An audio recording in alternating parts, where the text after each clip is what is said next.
Chapter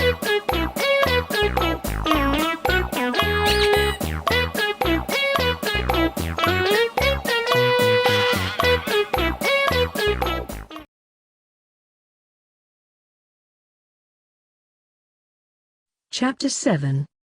You have a dream. You wish to tell. And it's just laughable. But hey kid, what the hell? 'Cause you're one of a kind. A charming demon belle. Now let's give these burning fools a place to dwell.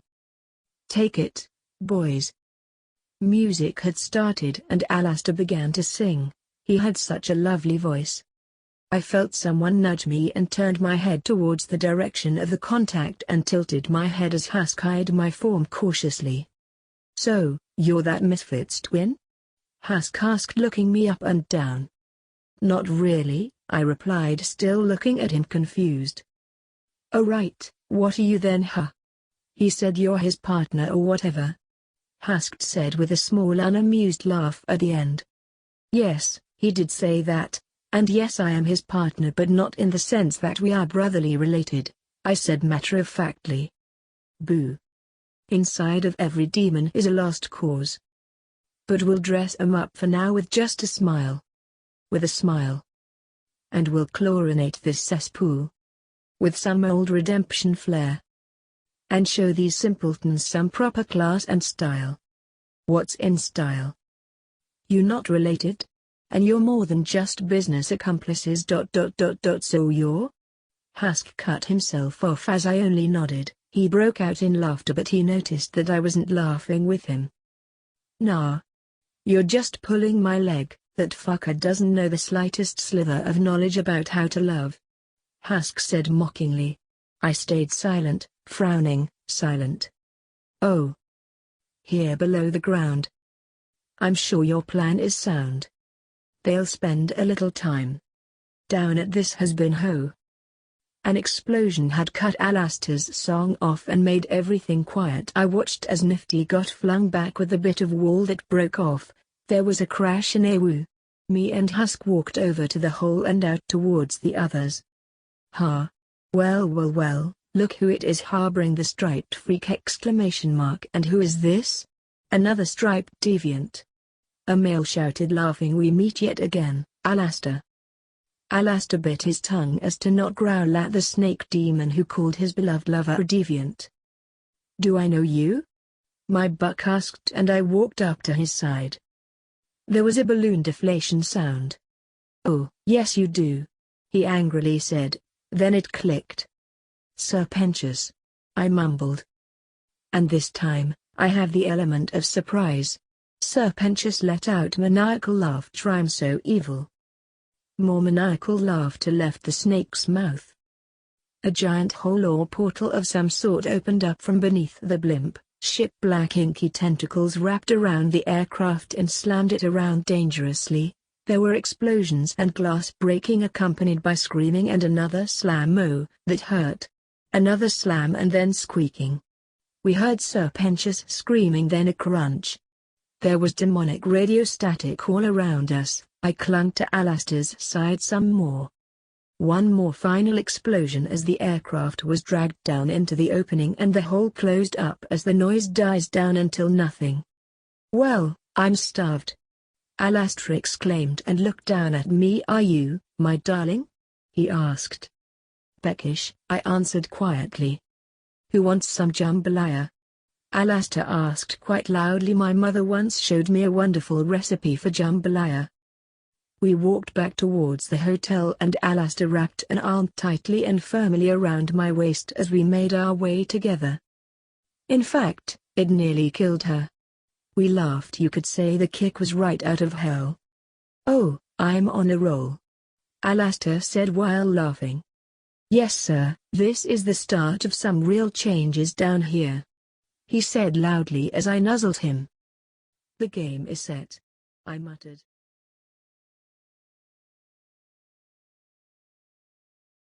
Chapter 8. Sat on the couch that was provided in the center of the front area. Alastor was asleep still since it was only around 6 in the morning, which is really early for the residents in the hotel and the demons in hell. I haven't slept yet, nor am I planning to either. I just can't sleep. I couldn't sleep even if I wanted to. I had tried to. I had laid in that cursed bed for hours on end, switching between staring at the ceiling to having my eyes closed, just letting my imagination run wild. I had tried everything to get some sleep, but nothing ever works for me. I had sleeping pills to help me to get some sleep, but I forgot to take them last night, which ended up with me in the predicament I am in now. I couldn't tell Alastor or go running to him for help or comfort. After all, he did need his sleep, and just overall he needed as much sleep as he could gain, and I rely on him too much as it is. I fiddled with my microphone that laid long ways across my lap, with its main top part resting on my lap, as I traced my fingers up and down it slowly as I took in every little nook and bump that it had on it. "You really should be asleep," my mix said to me. I narrowed my eyes. I know, yet I just can apostrophe T. I've tried," I softly said to it. "Try harder," the mix said harshly. I have I just see, can't I?" whimpered as fresh tears slid down my cheeks and dripped down onto Alastor's dark red top I was wearing. "You'll be okay," my mix said. I will?" I asked as my pathetic voice quivered. "Yes," my mix said. It said nothing else as I made it disappear, and I reached up to wipe away the tears with the palm of my hand and placed my hands back onto my lap. "It'll be okay. I'll be okay," I murmured to myself for some sort of more comfort. I huddled into the top I wore, as it did smell of Alastor, and it made me feel as if he was there with me. I pulled down the long sleeves some more and made sure that I didn't let out a whimper, as I had heard a tired yawn and footsteps heading towards the direction of the room I was in. I didn't look up as the footsteps shuffled into the room, and I heard the tap of bare feet behind me before it stopped. "Shall I?" a voice asked, and I took it as a sign to turn around to see who it was. "Why, yes," I stuttered with the tinge of haste in my voice. "It was Charlie." "I didn't suspect you to be an early bird. What are you doing up this early?" she asked as she sat beside me, still with a fair distance between the two of us. "Well, surprise. I am I'm expecting that you up be because you're the owner," I said, not looking at her in the eyes. "Bingo. Right on point. Now I know that you're not just an early riser. So, what's up?" she asked, and I didn't fully understand her question. "The ceiling?" I asked, unsure of my answer, and she chuckled out half-heartedly. No. Sorry, I didn't phrase that correctly. I mean, in what is going on? I forgot that you're not from the modern century," Charlie said. "Oh," I muttered, "well, nothing of quite an interest, I suppose, my dear." "You know, you're the complete opposite of your twin," Charlie said. "Twin?" I questioned. "Yeah, Alastor. You two are so different from one another, it's nice to watch. You both are like the perfect pair in a way, not saying that you two are more than just siblings, like twincest or whatever." Charlie continued to ramble on and on. "Does she think Alastor and I are twins? Siblings? I'm into a large range of things, but incest isn't one of them, which includes twincest." I needed a breather. I needed to be alone. I needed something, I don't know what though. I leaned back, and that seemed enough for Charlie to shut up. Are you okay, Ally?" she asked hesitantly. "I'm fine," I muttered. Charlie cut herself off. I stood up, dusting myself off as I did so. Thank you so kindly for the small chit-chat, but I have places to be.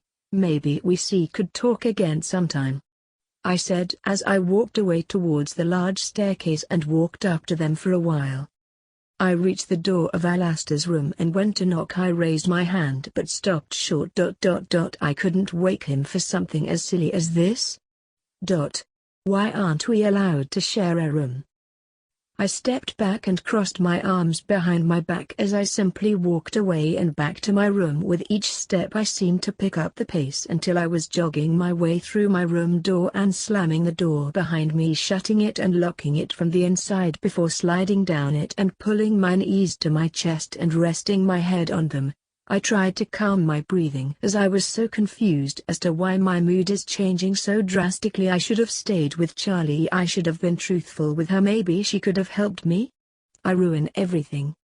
I had sat here long enough now, so I got up and got changed before heading down to the lower part of the hotel and heard a cough. I turned and saw Charlie. I waved slowly and she pulled me over to a table that held Angel and Vaggie. Vaggie glared holes into me, and if looks could kill I'd surely be dead again. I was sat in between Angel and Vaggie. Great. Where's Alastor? I want Alastor. Angel rubbed against my shoulder, yet I said nothing. He then proceeded to get closer and closer until I had had enough and stood up, walking over to the bar where Husk was. I sat on a stool, hugging my arm to my chest. Not too long after, Angel passed by tossing me a brownie with a bright pink ribbon on it, which caused me to smile slightly and eat the brownie. I love sweets. I felt weird. That brownie Angel had given me is making me lightheaded. Really? Him? I heard Husk asked with a raised voice. I held 2 beer glasses up to my eyes. Gosh, wow, I've got beer glow. Dang it, that really burns my eyes. Alastor sighed with heart eyes him. Well, I do hope you enjoyed the videos so far and video game content. And don't forget to subscribe, hit that like button, and leave a comment down below. And I noticed 40% of you guys are not subscribed to the channel. If you can, please subscribe to the channel. It'll help me and help the channel grow. Until next time, goodbye!